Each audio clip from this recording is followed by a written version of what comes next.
Hey everybody, we're live and it's like Bella Vista. It's like we're with candidates Kim Short, Justin Kennedy, and Jesse Thompson. Sorry about that. I'm really bad at this. This is my first ever live feed. We're still getting everything set up. And hello, thank you for joining me. So we're going to get started in a moment. We're setting up the camera to record this as well. After this is over, it'll be on YouTube, also on the page, and also on What's Happening in Port Orange Live. And so we already, before as we started, we already picked numbers. So we're going to go order 1, 2, and 3. And each candidate is going to have 3 minutes to talk about whatever they want. Opening statement, tell us who they are.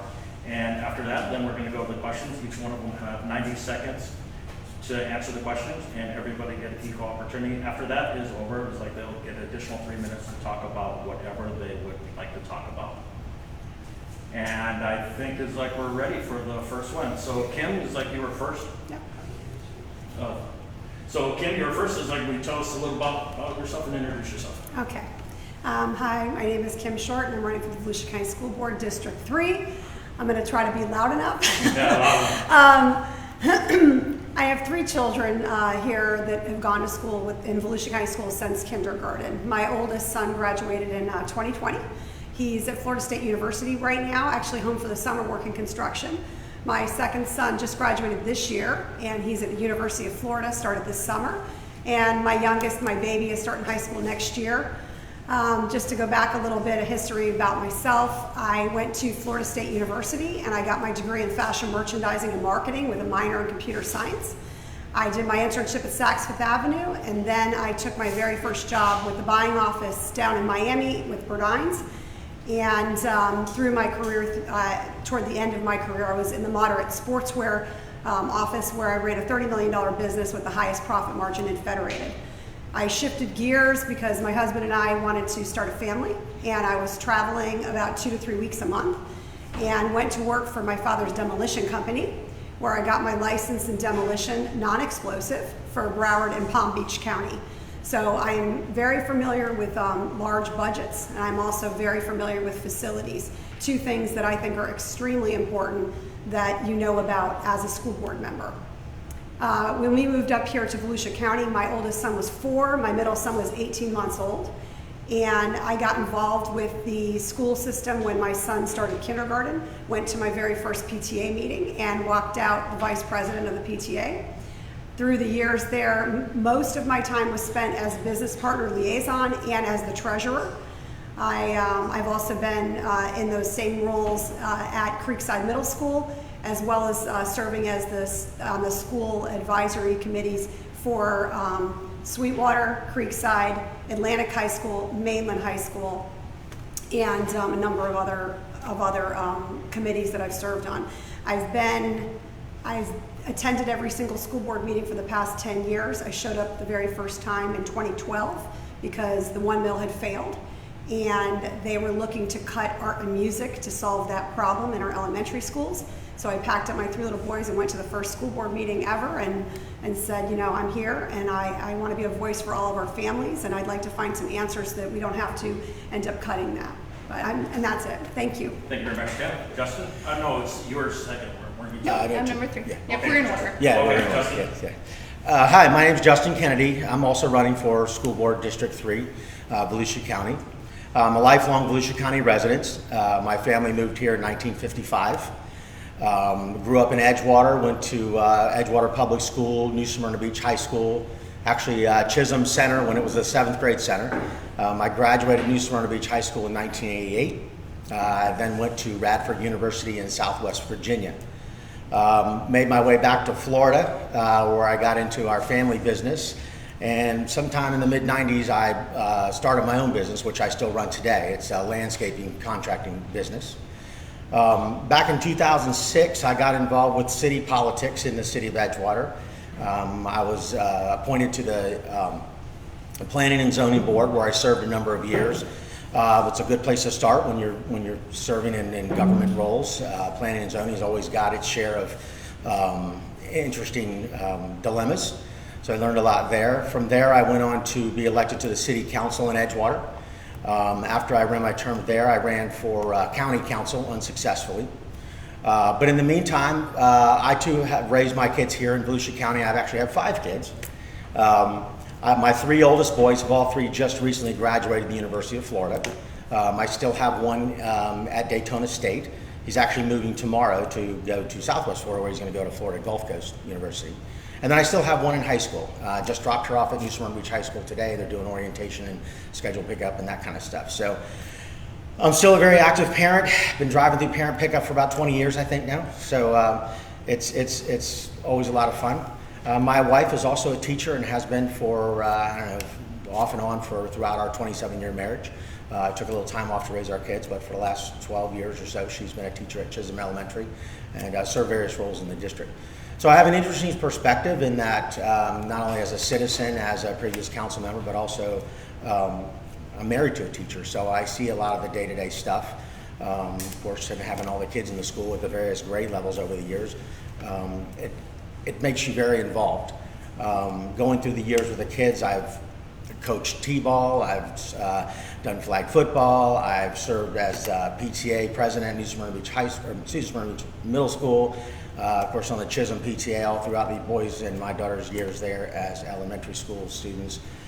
So I have a very well-rounded background in public service, and I'm very well rooted in the community. For the last 27 years, I've operated my landscaping business here in Central Florida, and that's what I continue to do today. So. Thank you so much. Jesse? So I'm Jessie Thompson, and like these other 2, I'm running for the Volusia County School Board District 3. I was born and raised in Volusia County, as was my husband. We are both products of the Volusia County school system, so I know where it has been and to where it has gone now. I graduated from Taylor High School, went to Santa Fe College, graduated with my AS in pre-dental, and then was accepted into the business program at USF. At about that time, we had the Great Recession hit, and my parents gave me the option either go do real world stuff or continue on, but you would be paying for it. And so I made that decision right then and there that I would go do real world. And in that time, I worked in hospitality, which I think is an industry every single person should do at least a year in. I mean, it teaches you to be humble and to treat others with respect. And then I went on and managed a surf shop, which is still in business here in Daytona Beach. Loved it, had a great time with a lot of different people, learned how to manage that business as well as hire people and give evaluations, which I think is very important, especially now in our school board, what we're seeing. I'm running because I have 2 kids in the school system. I have Charlie, who is a little person. She has achondroplasia. She'll be 8 in September, and a son, Jaxley, who is 5. They'll both be starting at Burns this fall. Charlie was at Coronado Beach for 2 years, and we had a great experience. My husband went to that school, and we loved everything about it. I was the PTA president, served on the Student Advisory Council, the District Advisory Council. I was on the committee to interview principals for that school, as well as the Teacher of the Year committee. So I believe that my opinion is very respected in our community for those reasons, and I like to build bridges, not burn bridges, and I think that's very important after everything we went through with COVID, which was so divisive. So I love our community. I love being from Volusia County, and I want our kids to also love being in Volusia County and stay here, and that's why I'm running. Hey, thank you very much. So what we're going to do now is we're going to switch gears, everybody. My beautiful Jan Chokroff, girlfriend, is going to hand each one of the contestants of What's the prize? Hold on a minute. Is there a prize here? It's like, so they're each going to get 90 seconds. And it's like, no, one at a time. Jan. One at a time? Yeah, Okay. one at a time. And then, so what she's going to do is read the question. Her time will start once she finishes reading it. And then the second contestant. I like that. Yeah. I like the contestant thing. Stay with that, Steve. It's kind of more fun. Yeah, it's more fun. Candidate is like the answer, and then the third, and then we'll go from there. Okay. So the question is, do you think that the superintendent and the school board attorney should be evaluated on an annual basis? If so, what would be your top 3 performance indicators for them both to be evaluated on? Yes, I think that the superintendent and the school board attorney should both be evaluated on an annual basis. As a school board member, the only 2 people that you have a direct impact on as far as hiring and firing are the superintendent and the school board attorney, and I think that that actually is the most conclusive way to make sure that you're giving them a fair understanding as to where you think that they are and where they need to be headed. As far as the top 3 performance indicators, I think that that is different for both of those roles, but they should be both tied back to the strategic plan. And with the number 1 thing being on learning gains. Thank you very much. Justin? Oh, we're going, oh, okay. In case you need to refresh your memory. Yes. Oh, yeah, okay, I'm sorry, I thought we were choosing new questions, so, okay. But yeah, so the question was, do I think they ought to be evaluated every year? And absolutely, I think, honestly, I think Kim gave a very good, coherent answer. There's not much, that's probably the only right answer to that question. And in terms of the metrics, what we're looking for, learning gains is certainly one, but there's probably a whole list of things. The superintendent, or the attorney doesn't necessarily have anything to do with learning gains. So his performance and what he's expected to do, and of course there's always new things that pop up. So you could evaluate on things, past issues, if the attorney has performed well or not.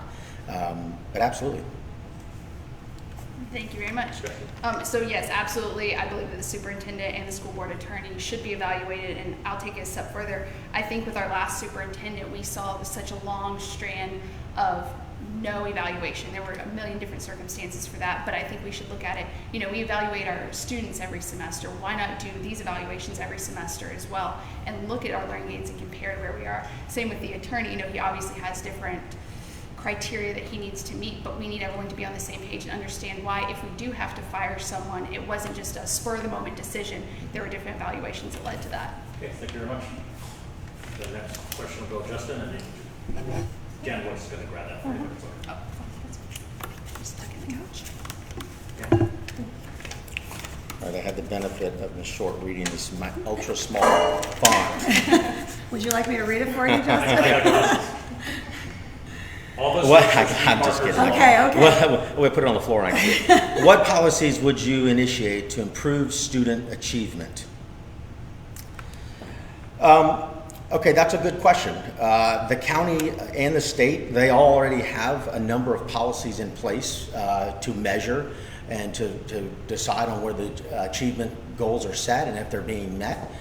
This year we have a whole new round of no longer FSA, but other testing metrics that'll let us know where the kids are. And so I think taking that data from the previous year and where they're strong and where they're not, that's where the focus would be. Every year generates a whole new class of students as they enter into kindergarten. And as our community changes demographically and socioeconomically, those things change. And so one, I think we need to make sure we have a nimble policy that's going to require teachers and staff being trained for any of the new types of learning techniques and testing measures.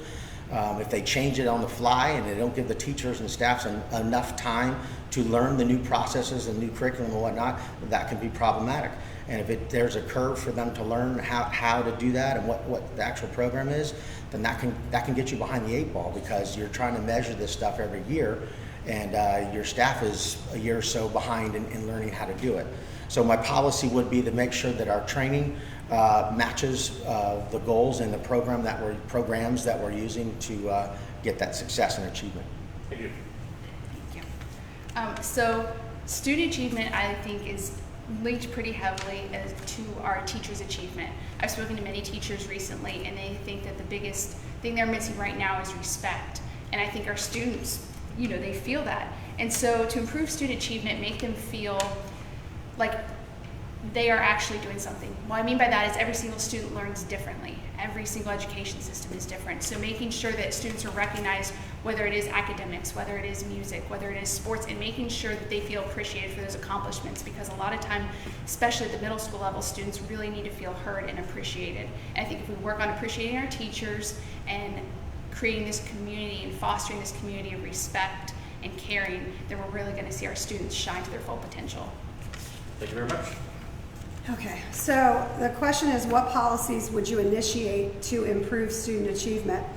The main policy that I would really like to see Volusia County Schools come up with is that in our K through 2 students, I would really like to see us start to implement something where we do a mandatory screening of where our students are when it comes to reading. We have about 25 to 30% of our population of students that are dyslexic. We right now have one trained person on most of our campuses with the Wilson Reading System, which is an Orton Gillingham approved system, that if our students don't get the correct programming, there's no way we're ever going to see our students to the 100% level, reading on level in 3rd grade. So in order for us to get there, that is something that we've been asking for at the state legislative level, for them to make that mandatory in the K through 2. And so I would really like to see a policy in place that we would be leading the way on here in Volusia County, where it is mandatory that all of our students in K through 2 get that kind of screening. The only other thing I would say that I would really like to look at policy-wise is that I still feel like we've done a lot of over-testing, and we have too many district assessments. And I'm hoping with the new testing at the state level that we're going to be changing that, but we may have to create a policy to protect time for teachers. Thank you very much. Next question will go to Jesse.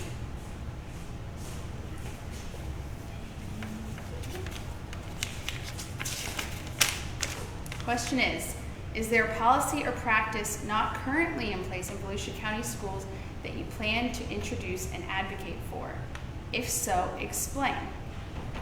So currently a practice that, and this is going back to teachers because they've been a focus of mine recently, a practice in place is for them to be able to air their grievances without feeling like they are going to get punished for it. A lot of teachers are boots on the ground, and there's a lot of really amazing teachers out there.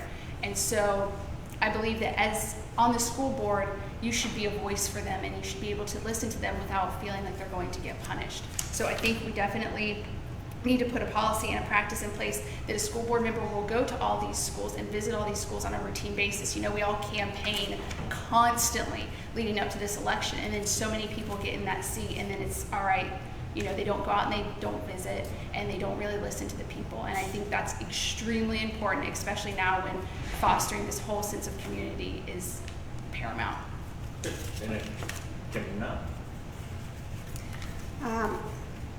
Okay, so let me just read it again. So is there a policy or practice not currently in place at Volusia County Schools that you plan to introduce and advocate for? I still would probably go back to what I talked about with the learning gains and with student achievement, but to be honest with you, I think that we have quite a few policies and practices that we don't have in place, and really surrounding mostly communication is what I would like to see us focus on.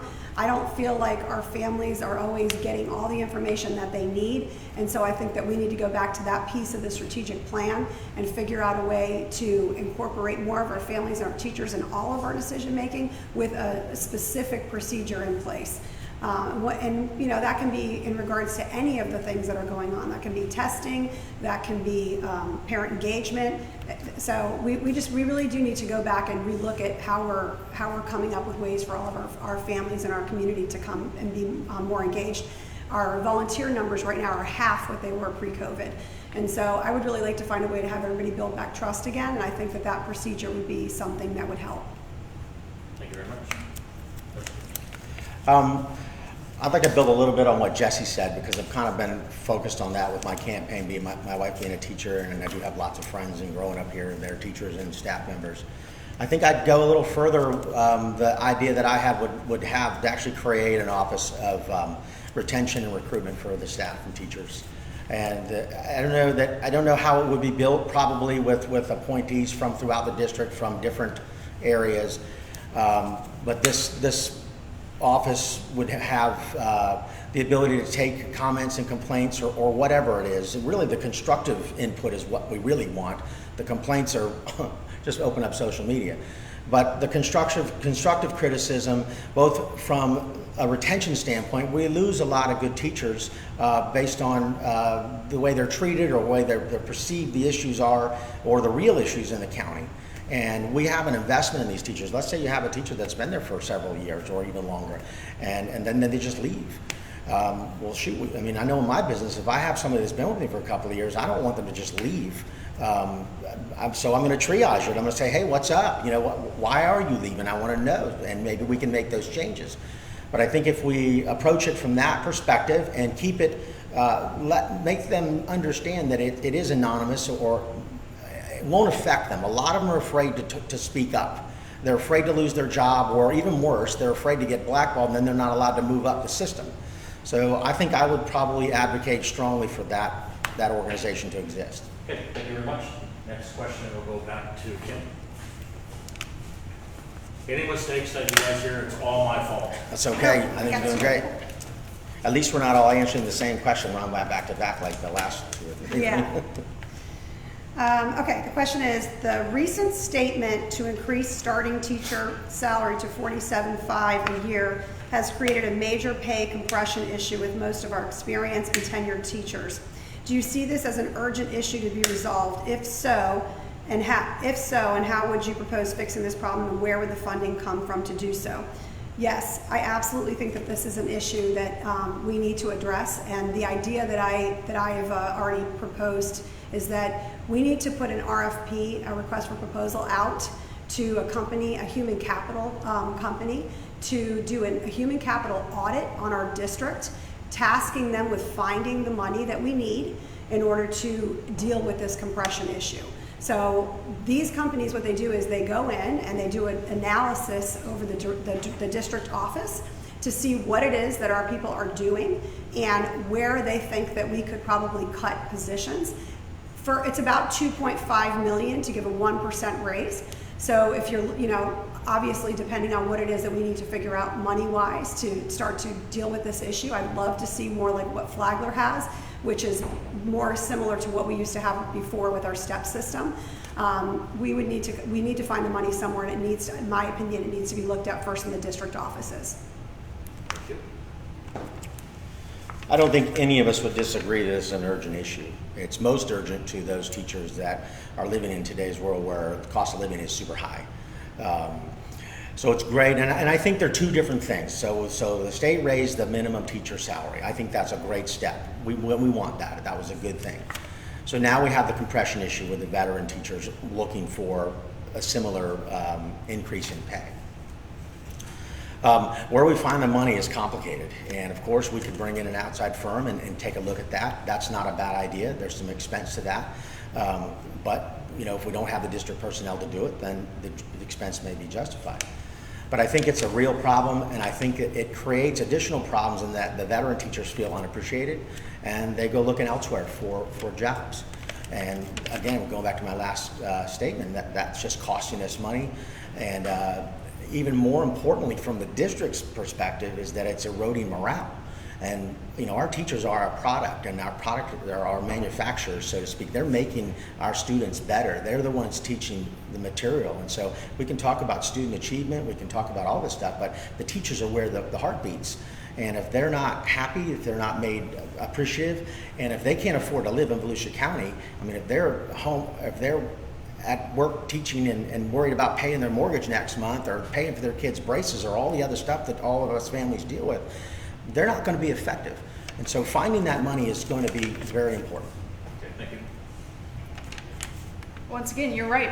You hit the nail on the head that we are all, none of us are going to say that this is a bad thing. We all know that our teachers are underpaid. If you had kids at home during COVID, you really know that teachers are underpaid and underappreciated. I agree that we are very top heavy here in the district, and the classroom is where the magic really does happen with the students. That's where the learning takes place. And so we do need to evaluate the money that's being spent in the district, see if there are different positions that can be combined so we're not paying so many different people. I was looking through all the different programs that we have in different offices, and it's numerous, but then we're missing teachers. We don't have teachers in the classroom, and we have teachers who feel underappreciated. And so I believe that it's, we get this money from the top and we bring back the STEPS program. So many teachers started here in Volusia County thinking that's how it was going to go and that's how their career was going to be, and then it got cut, and now you have so many wondering, well, why am I making almost the same amount as someone who just came in? And we do need to preserve those teachers because they're the ones that raise this next generation of teachers and teach them how to do all the things that teachers do outside of the teaching. So I believe we look at it, bring it from the top down, and just really make our teachers feel appreciated. Thank you very much. Next question. Reminder. Oops. Sorry. Oh. You got it? Yep. Double dipping.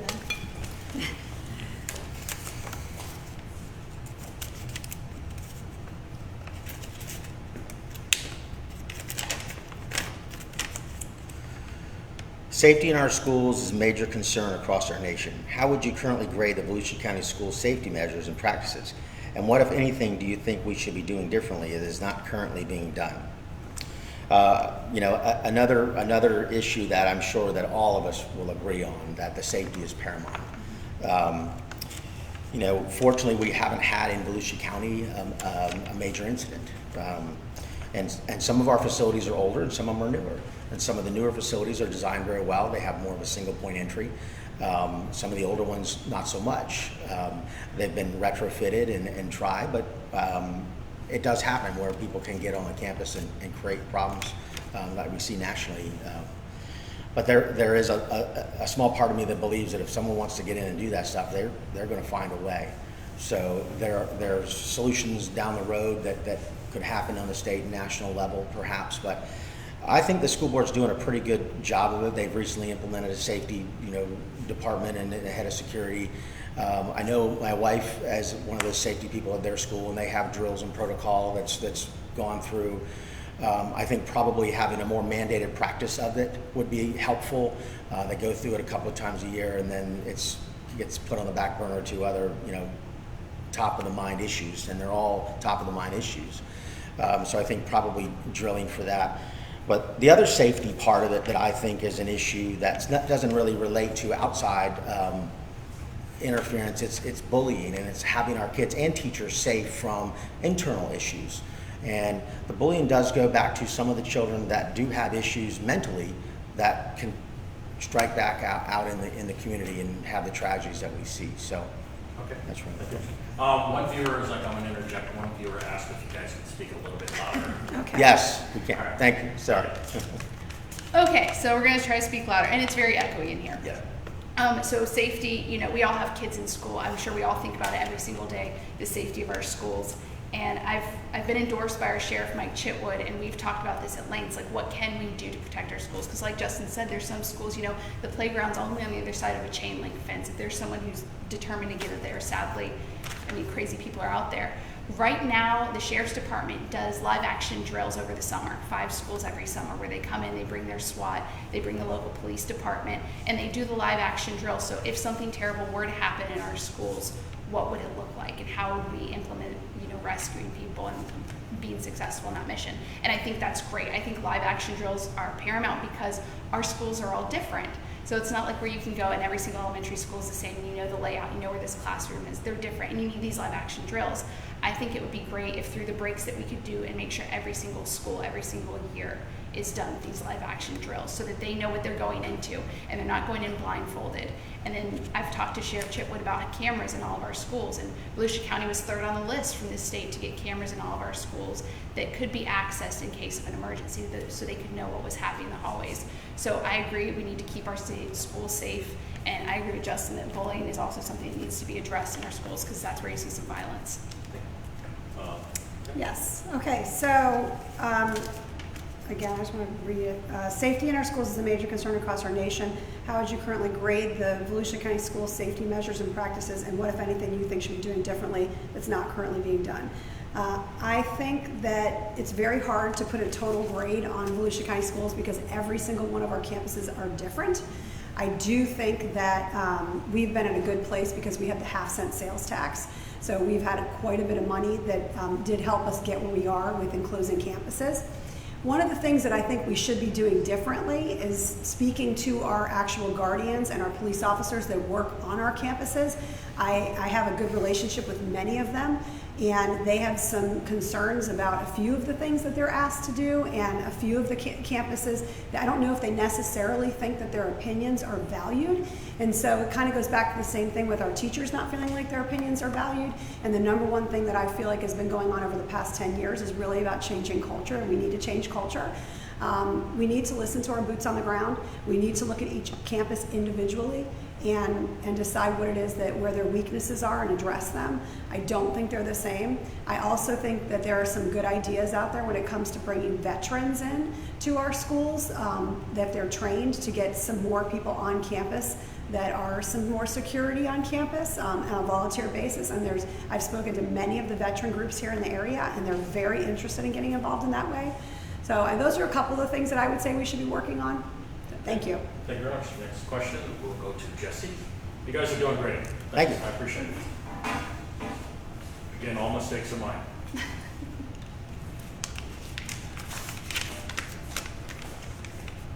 Posted on the Volusia County Schools website is the strategic plan for 2020 through 2023. Goal 4 states, ensure resources and operational processes are strategically aligned. Do you think that this goal has been effectively achieved? Explain why or why not. So, the schools always come out with these strategic plans. And I think that it's important that we all try to line up with them. And I think that the intent is there that we do. And through these school years, things get thrown off. And that's very important to address, and that's something that's very important that we need to keep in the back of our minds to make our schools effective, because on paper, strategic plans look amazing and they look great, but if they're not executed properly or even at all, then that's where I see our shortcomings. I think another important issue that we really need to touch base on our strategic plan is a bigger focus on bullying. I really do. It's a safety issue. You see it translate outside of the classroom, and you see it disrupting classes. And so many parents, from kids that are your average children to gifted children to children in our ESE programs, they all have this #1 complaint about bullying. And so I think that our strategic plan really needs to focus on this and make sure that it is a top priority in the strategic plans moving forward. And I plan to do that. Okay, so I'm going to read the question again. Posted on the Volusia County Schools website is this strategic plan for the 2020 through 2023. Okay. Goal number 4 states, ensure resources and operational processes are strategically aligned. Do you think that this goal has been effectively achieved? Explain why or why not. I think that you could talk to 20 different principals and probably get 20 different answers on this. I don't think that all of our resources are exactly aligned with our operational processes, but I do think that, again, it goes back to communication. I want to say that right now, what I like is that with our new superintendent and with our deputy superintendent, they are very much in line, and they seem to be very willing and wanting to work with the president of our teachers union. And I think, again, it goes back to communication, so we can figure out what it is that we need to do and what our teachers need. I know last year we implemented some new curriculum in the elementary school level, and a lot of our teachers felt like it was really hard. They struggled with it. And I think that when we go through and we're looking at what other resources that they could need in order to teach, we're never going to get to where we need to be as far as making sure everything's aligned unless we're having those open conversations. I would say that was something that was lacking with our previous superintendent. I don't think he was working very well with our teachers. And so yes, I overall think that we could do a better job. I do not think that we are fully aligned right now.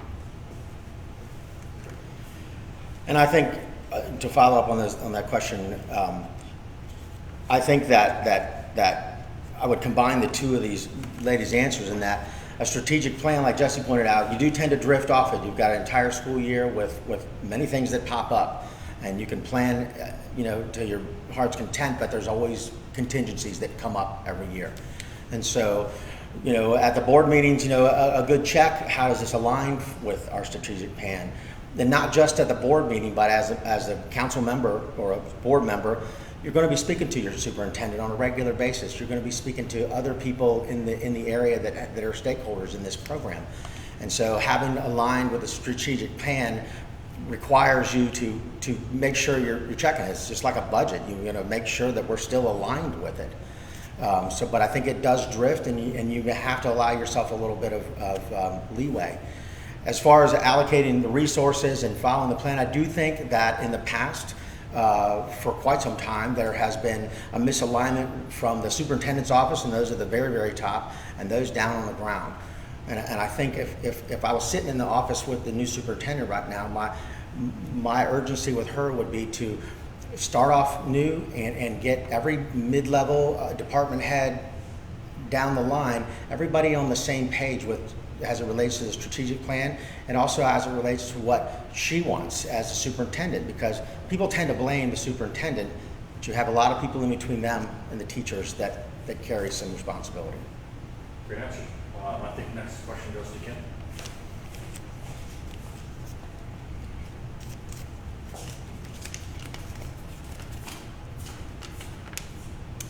Can you think of a current Volusia County School Board policy or practice that needs to end?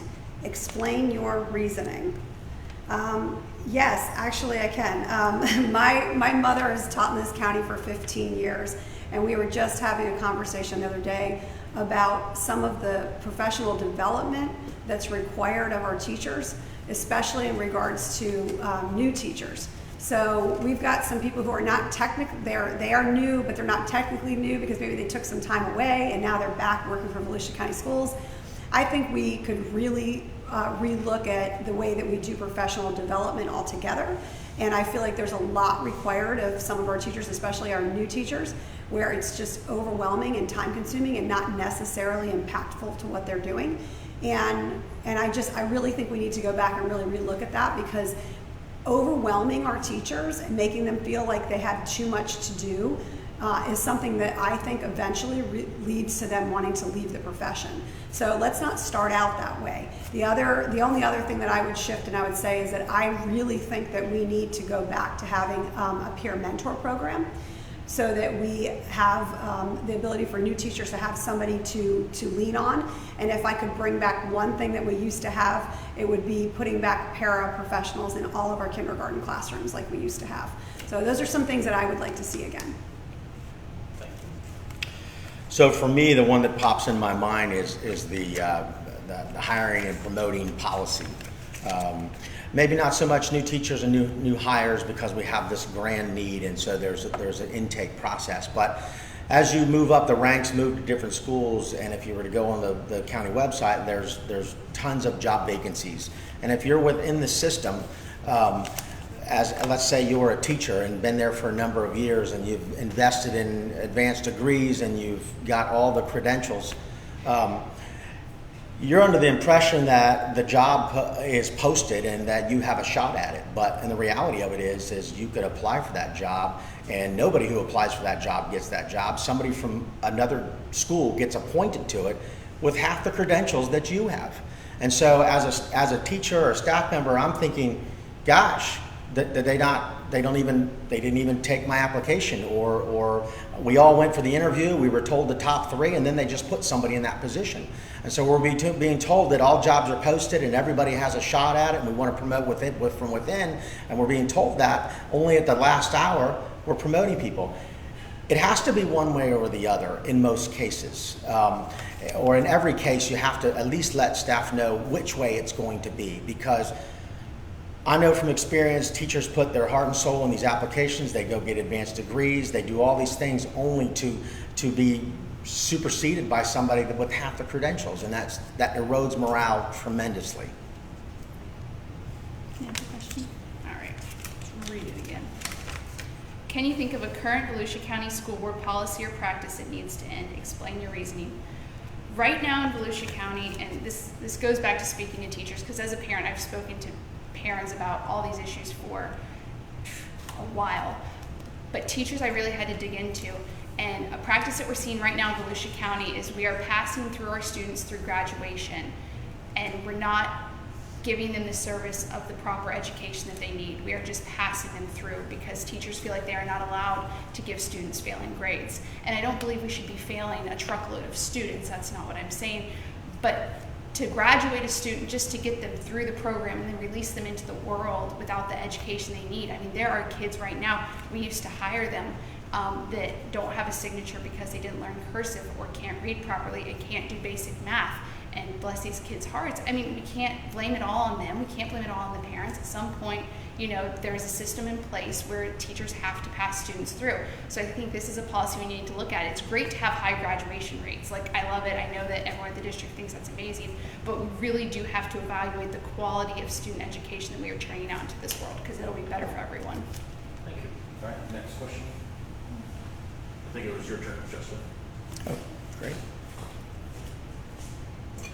I didn't get that one. It was your turn, right? Yeah. Mm-hmm.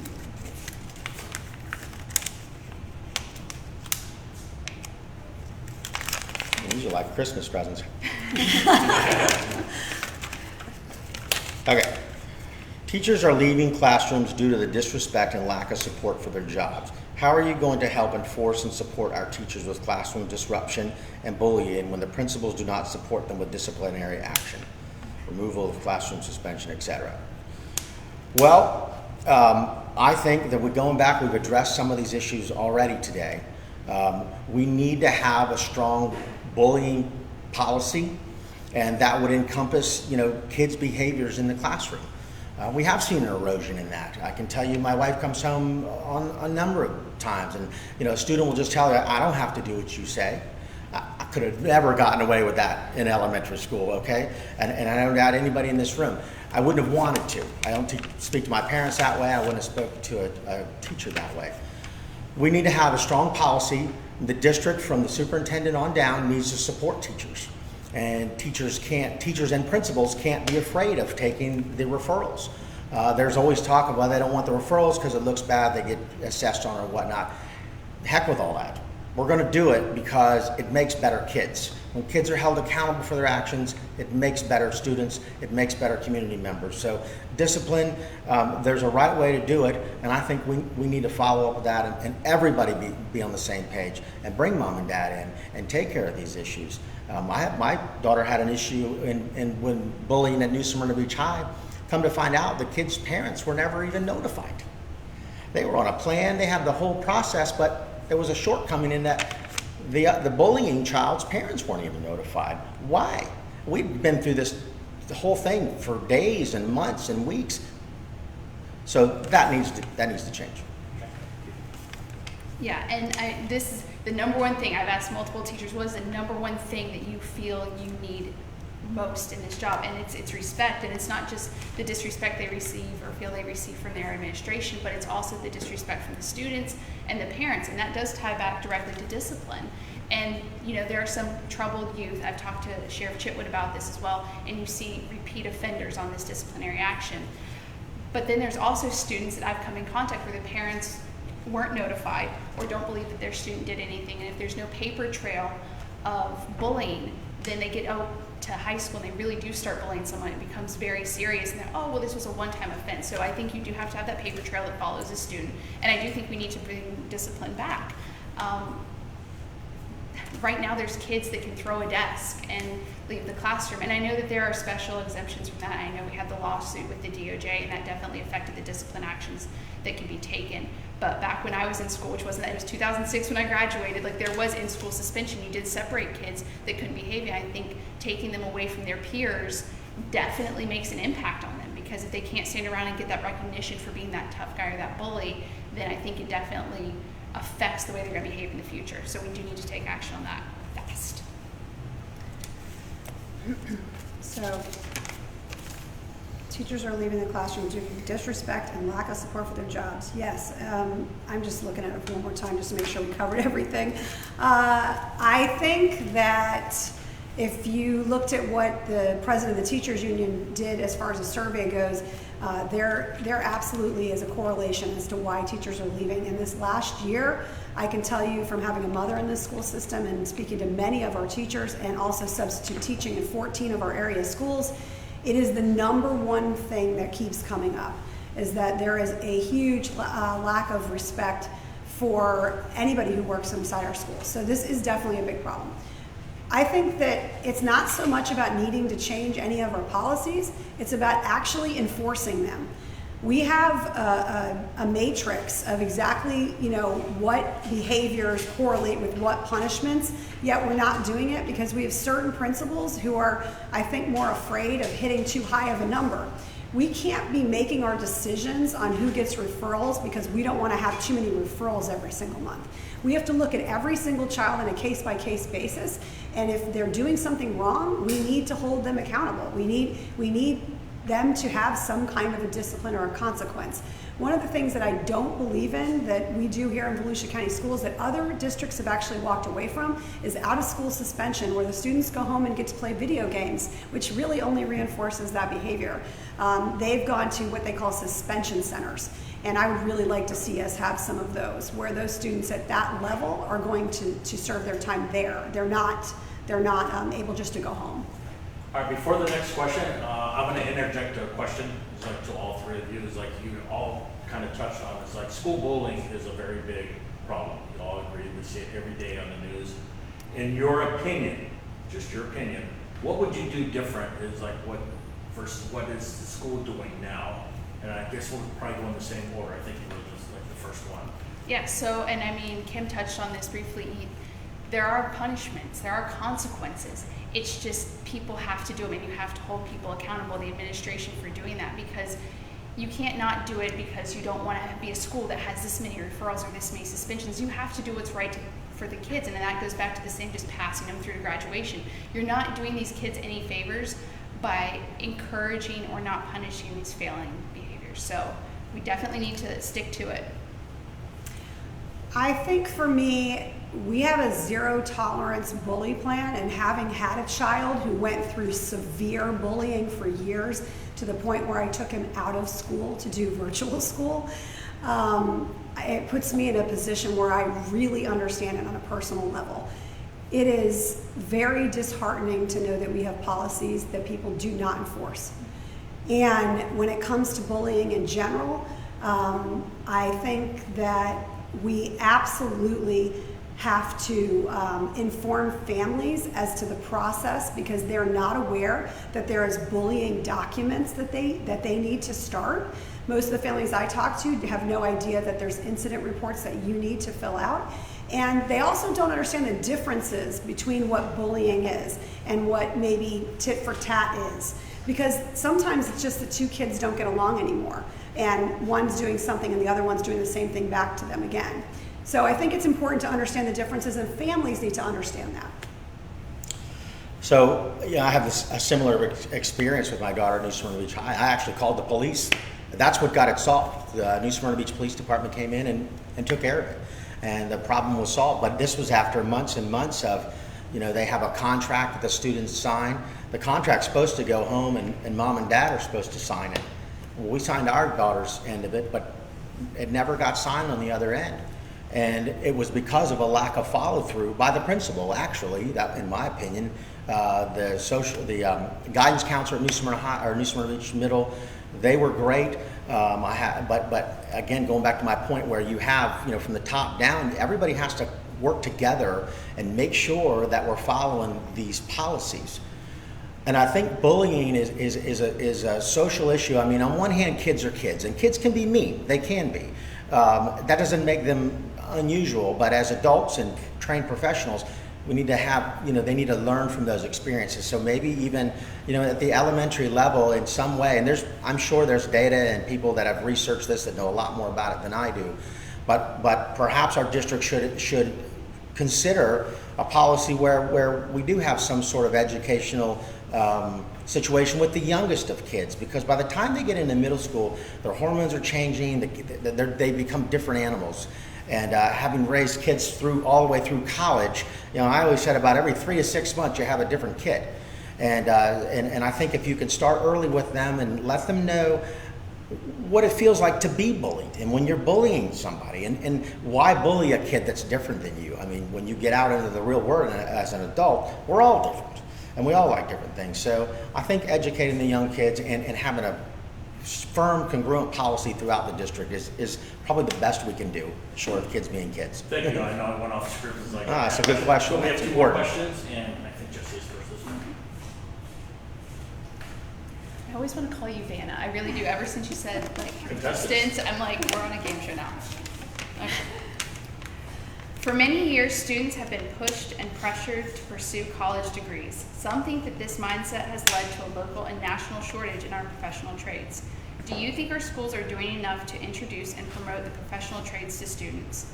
What can be done to increase student access to trade academy learning programs and bridge them into the trade fields? I love this question, whoever wrote this question. I went, as I shared earlier, I went to Santa Fe College. I got a degree in pre-dental, and to my parents' dismay, I did not become a dentist. I'm glad I didn't become a dentist. And so I went on to USF for business school, and I knew I was doing it because that's what everyone else was doing. And the recession hit, and so many of my friends with degrees could not get jobs, and then they had amassed all this debt. And so I really believe that every person's different, whereas education's different. We're all made special for different things.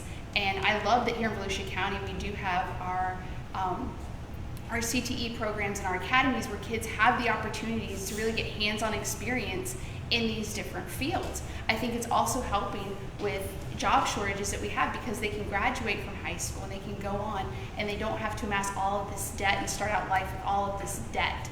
And it's great. I've talked to the dean of dual enrollment over at Daytona State, and she and I have discussed, because we have a teacher shortage, well, let's bring these students in who think they want to be teachers and are getting their hands dirty in the teaching profession. Let's get them in the classrooms to do the things that teachers, the extra stuff, the filing, the stapling papers, the menial work, and so they can see a classroom, see how it works. The teachers will have more time to actually teach, and we can help fill those gaps, and then these students will actually figure out that's something they want to do. So love this, support it fully.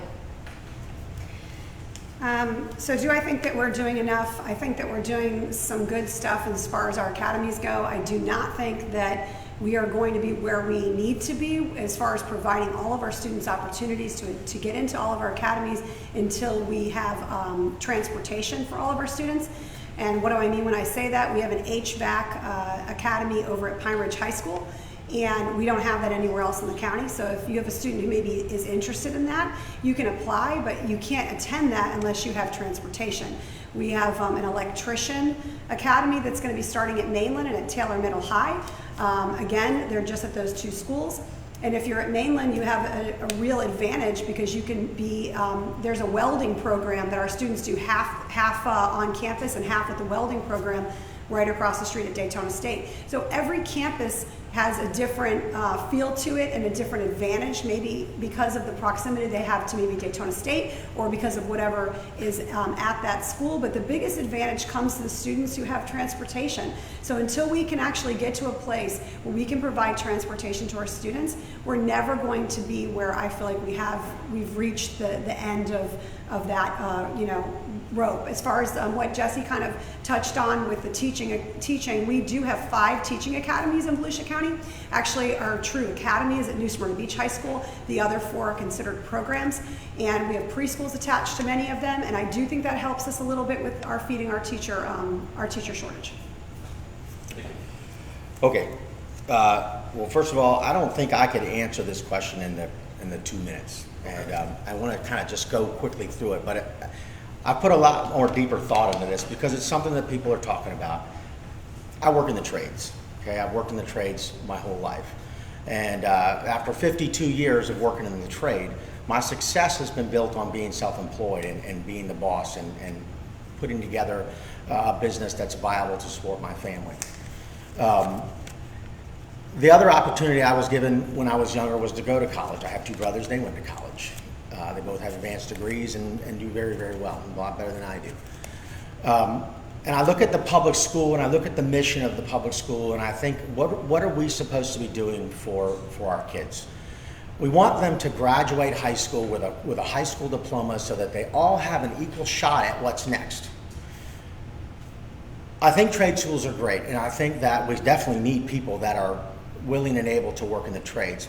But in the state of Florida, historically, the trades have not paid enough to really give kids an opportunity, unless they're like me and other business owners that can move up to owning the business and make enough money to support a family, to own a house or own property and take a vacation once in a while, put a little bit away for retirement.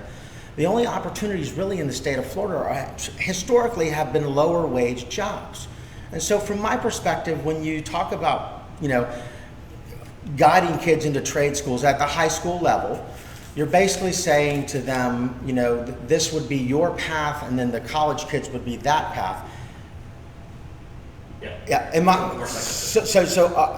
Like I said, I can't really verbalize this thought because I'm not anti-trade school. I think that the trade schools are important, and trades definitely are. But I think that the public school mission is to give every kid a high school diploma to get them ready for the next step. Now, if the state wants to come out and fund a big trade school program, then great. I think I could get behind that 110%. But I really do believe, and it'd be great if the other 2 candidates can weigh in on this, because I think it's in our society we lack these trade jobs. Now I think there's okay. Anyway, I warned you. Give you your next, please. Sure. Yeah, This is the last one.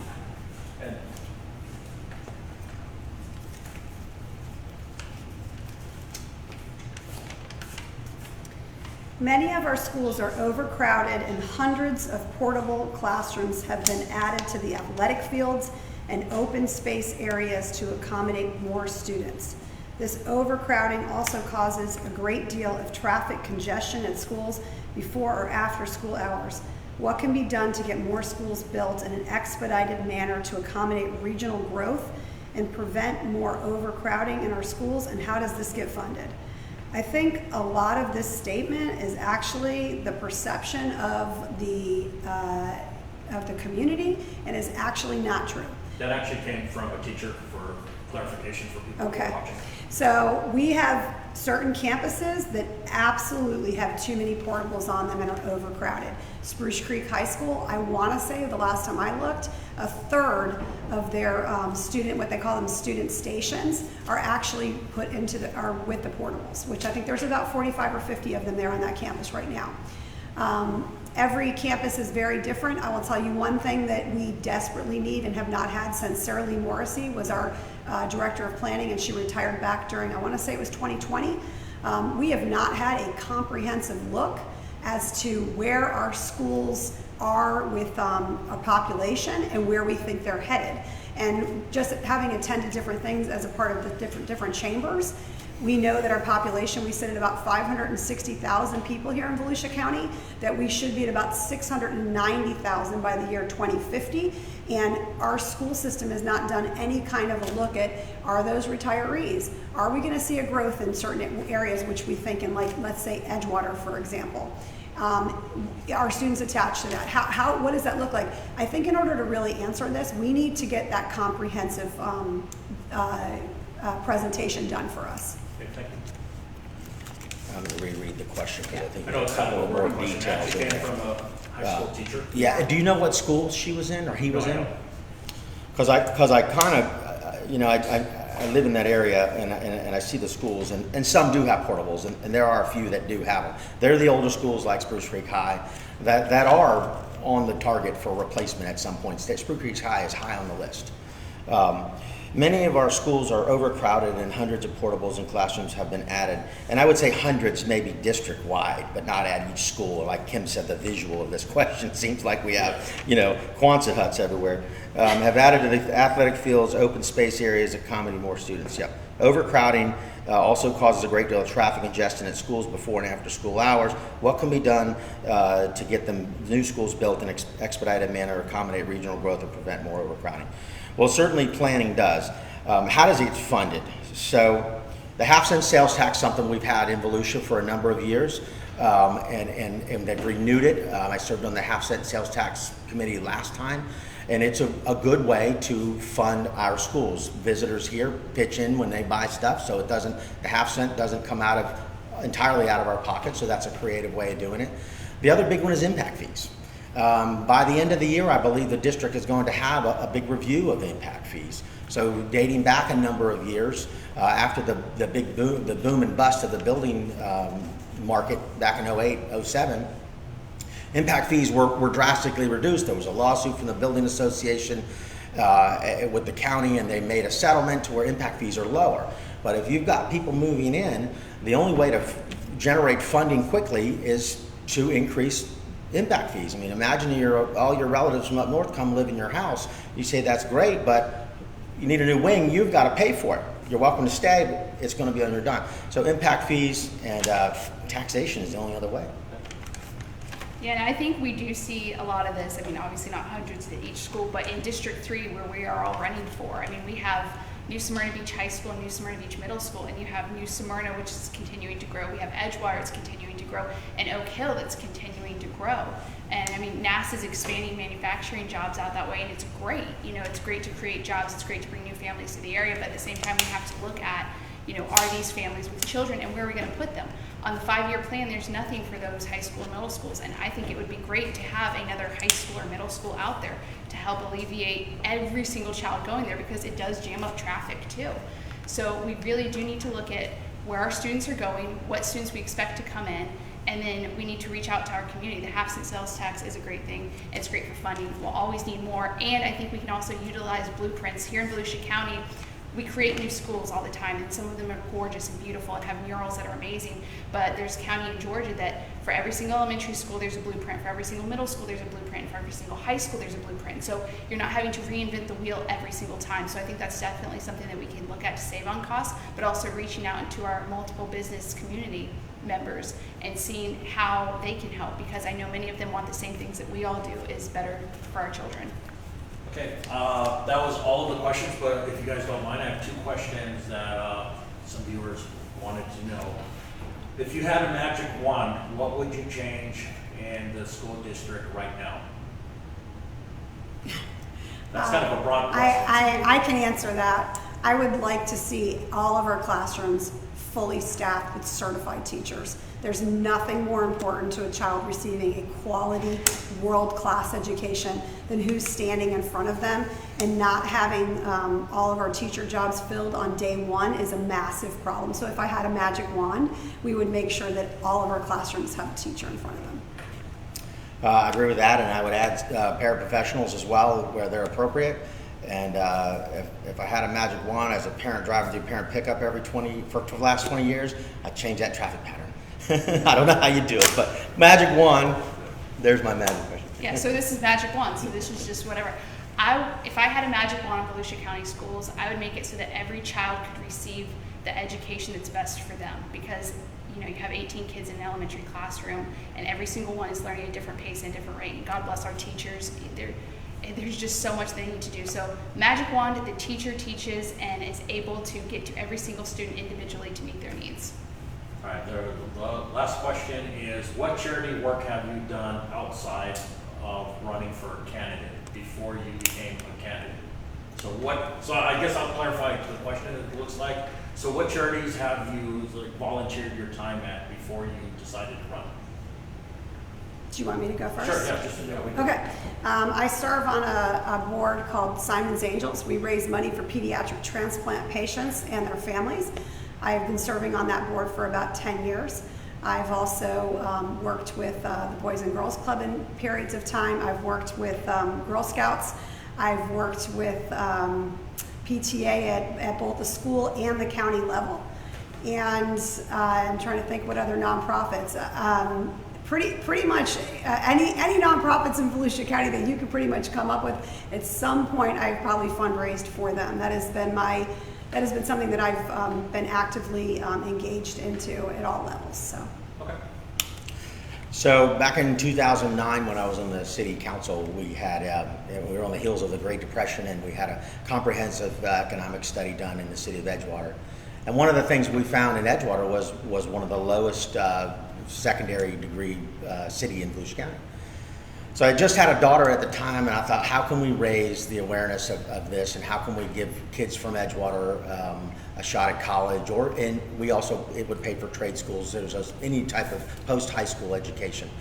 So I started the Edgewater City Scholarship Program, which is a unique way to it's all volunteer money. It's not taxpayer funded, but on your water bill, you can make a donation recurring.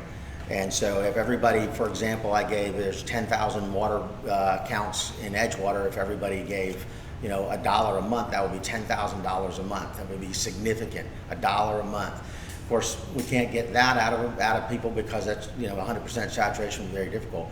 But I'm proud to say over the last since the program started, we've raised over $70,000.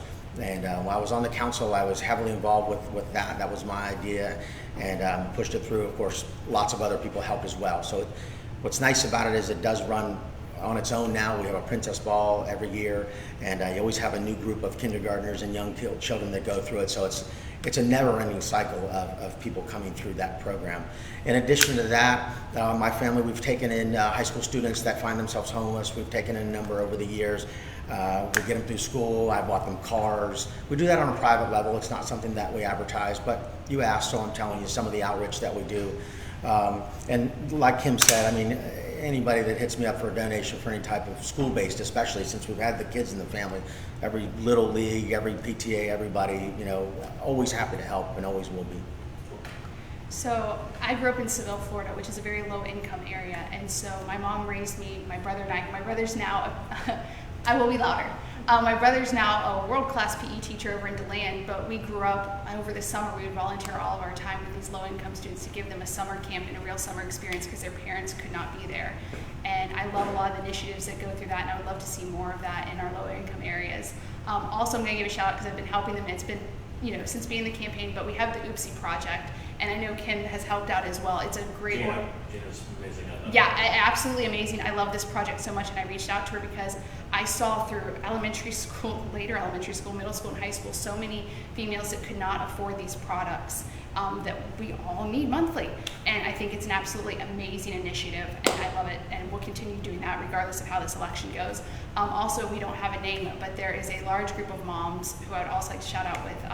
We raise money multiple times a year for different moms that are battling cancer and need things, to keep their family going through that. And so, they've done a phenomenal job, and I'm glad to be part of that as well. So I'm going to interject. I don't know if you guys follow me on my page. I really believe in a strong community. It's like I try to get a lot of events going and that sort of thing. So moving forward, if you get elected, which I wish all three of you could be, but it's like it's got to be one winner. Moving forward, so this is a personal question. Moving forward, do you still see yourself going out into the community and actually still working with charities and pushing them forward at the same time? Yeah, I think so. Do what? Whomever. I can tell you that when you do get elected, because I have served on the council before, you will get asked. You will get asked to do a lot of that stuff, and you'll have opportunities to really make a difference in a lot of people's lives. And just by you being there and doing something, it's just one election and one vote, but somehow or another, you are now the source of the people coming together, and that will happen despite whichever one of us gets elected. I will tell you guys that's what will happen. And so it's a great opportunity once you are elected to spread that generosity, and you'll find ways of doing it that you never thought of. Just like my Princess Paul, I would have probably not done that had I not been elected. It's the same way with this page that I get. Is like, everybody wants me to help them, but you only can help so much if there's only one person to go around. Right. Would either one of you other like to answer that question? Yeah, I was actually just give a shout out to whatever organization too. It's like more welcome to. Well, I know at the Babe James Center in New Smyrna Beach, they help kids learn how to read on a more one-on-one basis, which is something that needs to happen in schools. But obviously, a teacher can't go to every individual student and give them that attention. And so that's something that we as candidates could no longer do while we were running for office. And I was speaking to the woman behind that last night, and I told her no matter how this election turns out, I would love to be there because I think that a lot of kids get that confidence built from having that one-on-one attention. So absolutely. Yeah, I agree. I think that there's a lot of things that I agree with both of them that people will ask you about and that you should be involved in. I think that I also believe that our community, our schools are our community. We all need to work together in order to make them stronger. I'm a mentor at both Creekside Middle School. I have been in the past, and this past year at New Smyrna Beach Middle School. I really think that it's important that we have more mentors and more volunteers in our county. I also I run a Facebook page myself, Steve, called Volusia County School Forum, that in 2020 I had about 5,000-ish people on. When all the children got sent home in March of 2020, by August of 2020, I kind of made a name for myself that it was the place to kind of get your answers from, so grew the page to over 12,000 people. And in the process of doing so, I was able to monetize it and put some advertising on that. Every single penny that I raised on that page the checks came into Volusia County Council of PTA, where I'm the treasurer, business partner, liaison, and legislative chair, and we used all of those dollars for scholarships for our students. So it was, for the past year, it was $5,000. So we gave 4 $1,000 scholarships to 4 lucky students, seniors, and then we used the other $1,000 to help 2 PTAs, $500 each, to attend our convention that they just went to. So these are things that I would continue to do, and I actually want to train somebody to continue to take on. I think there's a lot of opportunity out there to create new ways to bring in revenue for our schools, and I'm always looking for new ideas. Okay, thanks. Chuck, do you have any questions? All right, so what we're going to do now is give you guys each 3 minutes, talk about whatever you would like. Do you want us to go backwards from how we started? However you want to do it. It's like I'll let you guys decide. Yeah, you could go backwards, I guess. Okay. Okay. So who was last? Was your last? Okay. I was last. All right, so we'll go backwards. Talk about whatever you want. 3 minutes, whatever you want to talk about. It's a dangerous thing to say to people. It's a dangerous thing. So I just, I want to thank you for this opportunity and thank everyone who tuned in to watch this. I think that vetting your candidates is super important, not just on the school board level, but every state level, congressional, city level. And I love that so many people are getting involved in our elections this year. One thing we did not touch on really so much was school choice. And I want to speak to that. I love school choice. I love that our parents now have the options to send our kids to other schools, because I've spoken to people at the district, and our Volusia County school system can no longer do everything that it needs to with all the students that we have. And so charter schools are a public school that help expand our whole entire family here in the community. I also like to give a shout out to the Vets in Class program, which I know Kim touched on Vets in Class. And I think that would be great to have in Volusia County schools. There's so many different programs out there that we can really utilize to make Volusia County schools better. And I'm humbly asking for everyone's vote on August 23rd, unless you're an early go-getter and you want to be there on August 13th through the 20th. But please, I'm asking for your vote so that we can make Volusia County schools better all the way around. I'd like to say thanks to you, Steve, for doing this forum. It's tough as a candidate to get your message out in a relaxed atmosphere like you have here. And after sitting here today with these ladies, I'm not sure who I want to vote for. But we all do have a lot of common goals, and it sounds like we all have a similar vision for our district.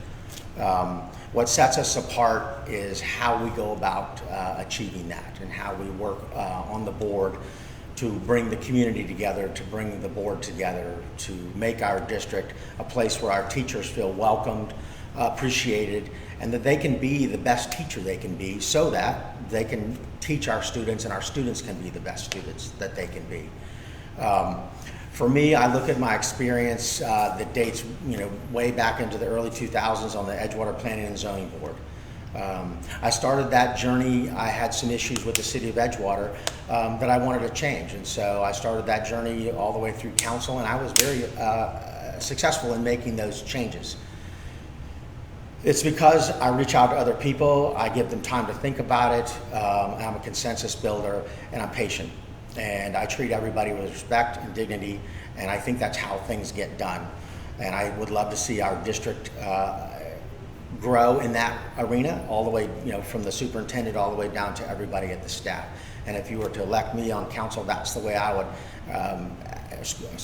school board, that's the way I would conduct myself, as professional, listening and patiently trying to nudge our policy towards better for everybody at all levels. I would definitely agree with both of them that this has been a really good experience, and I'd like to thank you too, Steve. This has been very nice, actually, very relaxed. I like just having a little bit of time to talk about things in a way where not so many people are around, and we're just getting to have these kinds of conversations. I would say that out of the differences between all of us is that I can do this as a full-time commitment, and I've done this as a full-time commitment for about 10 to 15 years now. I absolutely have the background when it comes to understanding budgets, but more importantly, I have relationships with people in this district that are CPAs, that are business owners. I've always been a proponent for the past 10 years of having a budget advisory committee. I really would like to see our budget ripped apart from the ground up so that we put students first. I've been a champion for our students and putting them first in the school board rooms for 10 years now, getting up and advocating for everybody, from getting that coach back that was fired to making sure that our district did not purchase a church to create more office space for the district. I will always be a champion, and my passion is definitely there for students first. The only other thing I can tell you is that every single time I've ever seen a need in this district, I raise my hand. This past year, we've needed substitute teachers. I went and I made sure that I went through the program. I became a substitute teacher, and I made the effort to sub in 14 of our area schools. I've subbed in almost every single one in District 3. I I absolutely love it. My only regret is that I didn't start doing that sooner. As I've mentioned before, I'm a mentor. I'm also a certified educational surrogate on a volunteer basis, which means families have reached out to me now for years, and they've needed, somebody to go into individualized education plan meetings with them and advocate for their children. There's nothing I enjoy more than to feel appreciated by a parent for helping their child. So that's it. Thank you. So you guys got to see me, but I'm going to encourage everybody to get out and vote. Whomever your candidate is, just go out and vote, because make your voices heard. And I want to thank all three of you for coming here. This is the first time I ever did it, so whatever mistakes are mine, I hope to do it again. And thanks, guys. Thank you. Thank you.